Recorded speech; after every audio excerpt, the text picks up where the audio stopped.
Cindy Chandler, and I've been a member of PFF for 9 years.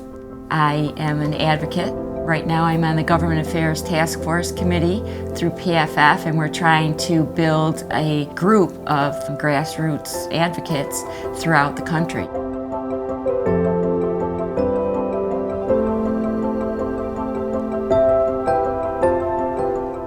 The Pulmonary Fibrosis Foundation is where you want to start to get your information. And throughout your process of advocacy, they will be there to support you. I became interested in learning about pulmonary fibrosis when my husband was diagnosed. He declined much more rapidly than the doctors expected. He was diagnosed in January, passed away in May. My mother-in-law, when she was about 81 or 82, they diagnosed her with pulmonary fibrosis, and we went through that again. It just solidified for me the need to get more involved. It was a calling, like, okay, somebody's like hitting you in the head saying, get moving. How many more times can I tell you that you need to do something? You can't imagine the number of people who come into our office with issues ranging from nuclear weapons to Social Security to the internet, etc. But when a family member comes in, a patient comes in and says, Congressman or Congresswoman, I have a disease that's possibly going to claim my life and I need your help. Suddenly it gets real and it gets personal. And finding your voice and making connections with members of Congress, you've elected them, it's their job to listen to you. And you can do this. I always tell people this should not be scary. These are people just like you, they care about you, they care about your family, they need to hear your story.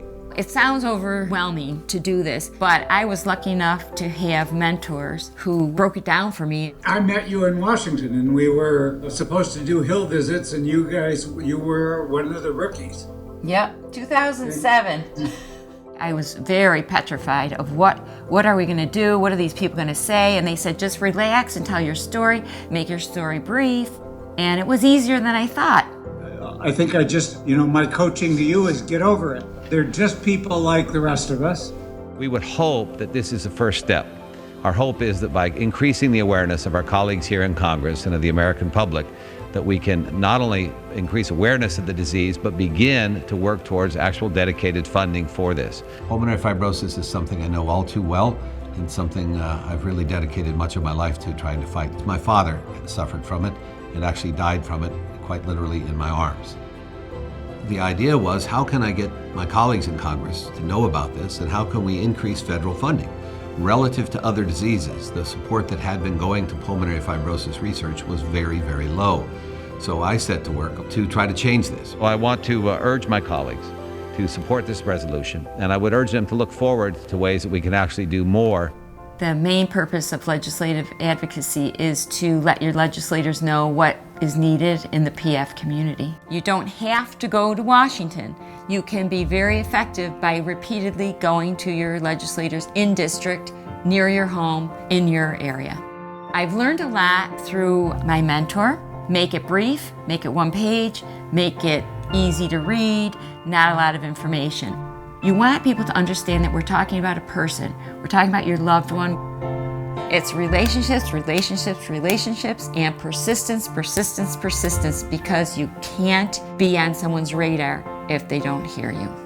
Since we began this effort, the cumulative difference between what the baseline NIH funding had been for pulmonary fibrosis and where it's at now, that difference cumulatively exceeds $200 million. The annual number of PF-related grants has doubled in that 10-year span, and all of that happened directly because of advocacy.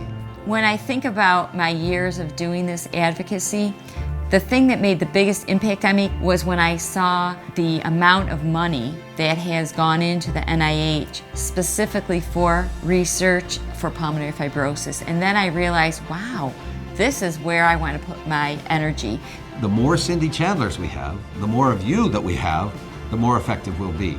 This is something you can do, this is something that will make a difference, and this is something that if you do and others do, we will eventually beat this disease.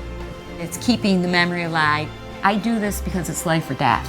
I have 2 boys and they are my life, and I don't want anything to happen to them.